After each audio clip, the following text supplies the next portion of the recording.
Hello everyone, welcome to my channel. आज हम eukaryotic cell का एक बहुत ही इंपॉर्टेंट ऑर्गेनल माइटोकॉन्ड्रिया के बारे में पढ़ेंगे। बच्चों, अभी तक हम पढ़ चुके हैं Golgi apparatus, endoplasmic reticulum, nucleus and lysosome. देखिए, माइटोकॉन्ड्रिया को सिंगुलर फॉर्म में बोला जाता है माइटोकॉन्ड्रियन, बट प्लूरल फॉर्म में इसे बोलते हैं माइटोकॉन्ड्रिया। माइटोकॉन्ड्रिया भी डबल मेम्ब्रेन बाउंड ऑर्गेनल है। इस तरह से जो आउटसाइड में मेम्ब्रेन होती है उसे कहते हैं आउटर मेम्ब्रेन, और इनसाइड में जो मेम्ब्रेन है उसे कहते हैं inner membrane. Outer membrane porous होती है, इसमें स्मॉल स्मॉल होल्स होते हैं, और इनर मेम्ब्रेन सेंटर की ओर इस तरह से फोल्ड्स क्रिएट करती है। इन फोल्ड्स को क्या कहते हैं? क्रिस्टा। ये क्रिस्टा इनर मेम्ब्रेन के सरफेस एरिया को इंप्रूव कर देती है, क्योंकि इनर मेम्ब्रेन के इनसाइड की जो स्पेस होती है उसे कहते हैं मैट्रिक्स, और मैट्रिक्स में एटीपी जनरेशन रिएक्शंस चलती रहती हैं। एटीपी एक मॉलिक्यूल होता है जिसमें बहुत सारी एनर्जी स्टोर रहती है, और ये एनर्जी सेल को पावर प्रोवाइड करती है, एनर्जी प्रोवाइड करती है। तो ये जो क्रिस्टास हैं ये सेल के ये इनर मेम्ब्रेन के सरफेस एरिया को इंप्रूव कर देते हैं, क्योंकि यहीं पे एटीपी जनरेशन रिएक्शंस चलती रहती हैं। तो inner membrane creates folds known as cristae which improve surface area for ATP generation reactions. अब देखिए, इनर मेम्ब्रेन की सरफेस पे बहुत सारे एंजाइम्स अटैच रहते हैं। ये एंजाइम क्या है कि मैट्रिक्स के अंदर जो एटीपी जनरेशन रिएक्शंस चल रही होती हैं उसमें बहुत ही इंपॉर्टेंट रोल प्ले करते हैं। Matrix is the space within cristae. Matrix हमने अभी मेंशन किया कि मैट्रिक्स क्या होता है। ये क्रिस्टास के अंदर की जो स्पेस होती है उसे मैट्रिक्स कहते हैं, और मैट्रिक्स में होता है डीएनए एंड राइबोसोम।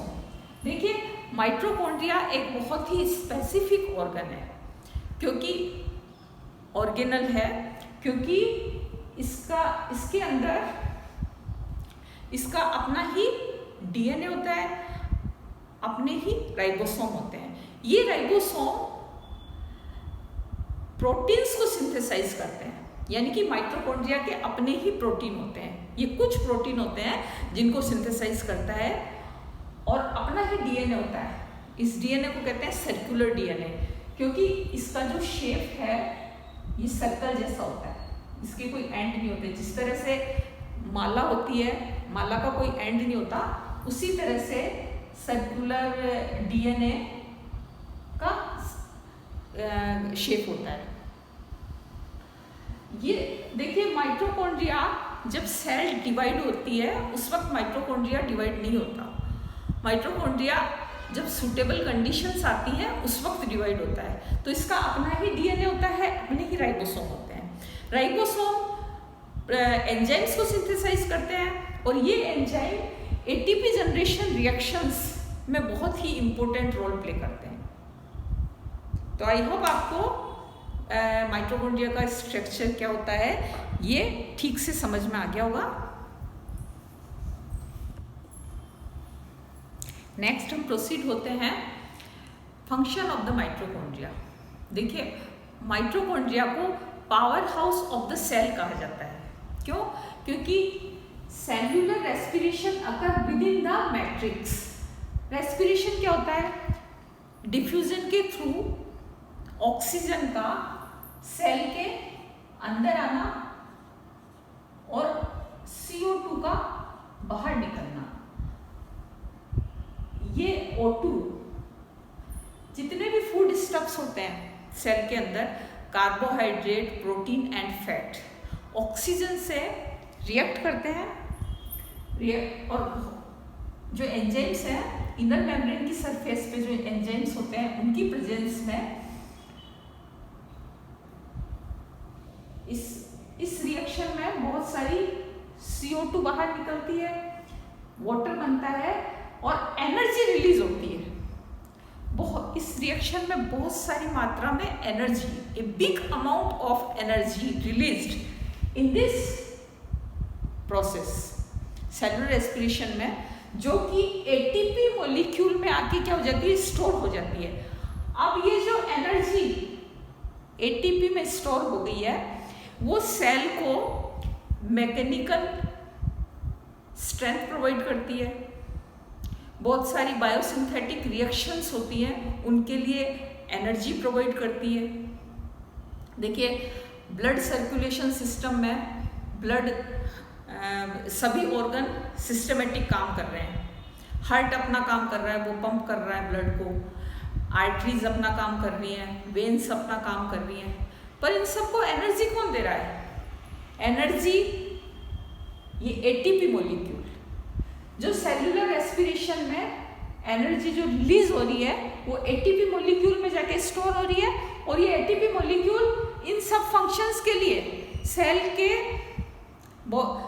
में बहुत सारी बायोकेमिकल एक्टिविटीज चलती रहती हैं। उन एक्टिविटीज के लिए एनर्जी कौन प्रोवाइड करता है? ATP molecule. इसलिए इसे क्या कहा जाता है? ATP is the energy currency of the cell, क्योंकि new chemicals compounds are formed by using ATP. ATP used in mechanical work in the cell में जितने भी मैकेनिकल वर्क होते हैं उनके लिए एनर्जी एटीपी मॉलिक्यूल से मिलती है। जितने भी नए केमिकल कंपाउंड्स बनते हैं उनके लिए भी एनर्जी कौन देता है, प्रोवाइड करता है? ये एटीपी मॉलिक्यूल। और एटीपी मॉलिक्यूल कहाँ बन रहा है? माइटोकॉन्ड्रिया में।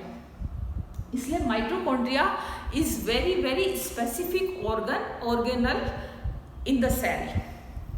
इसीलिए होता क्या है कि सेल के फंक्शन के अकॉर्डिंग माइटोकॉन्ड्रियाज की संख्या होती है। देखिए हार्ट का क्या काम होता है? 24 आवर्स वो ब्लड को पंप करता है। तो यहाँ माइटोकॉन्ड्रिया, एक सेल में माइटोकॉन्ड्रियाज की संख्या 10 से 20,000 तक भी हो सकती है। बट आरबीसी जो रेड ब्लड सेल्स हैं उनमें माइटोकॉन्ड्रिया अब्सेंट होता है, क्योंकि वो उसका क्या फंक्शन होता है? ब्लड ऑक्सीजन को कैरी करने का, और यदि खुद ही ऑक्सीजन को कंज्यूम करने लगेगा, क्योंकि माइटोकॉन्ड्रिया में क्या होता है? सेलुलर रेस्पिरेशन चल रहा है और यहाँ ऑक्सीजन का कंजप्शन हो रहा है। यदि वो खुद ही इसको ऑक्सीजन को कंजप्शन करने लगेगा तो जितनी मात्रा में ऑक्सीजन जिस भी सेल के पार्ट तक या जिस भी ऑर्गन तक पहुँचानी है वो उतना नहीं पहुँचा पाएगा। इसलिए आरबीसीज में माइटोकॉन्ड्रिया अब्सेंट होते हैं।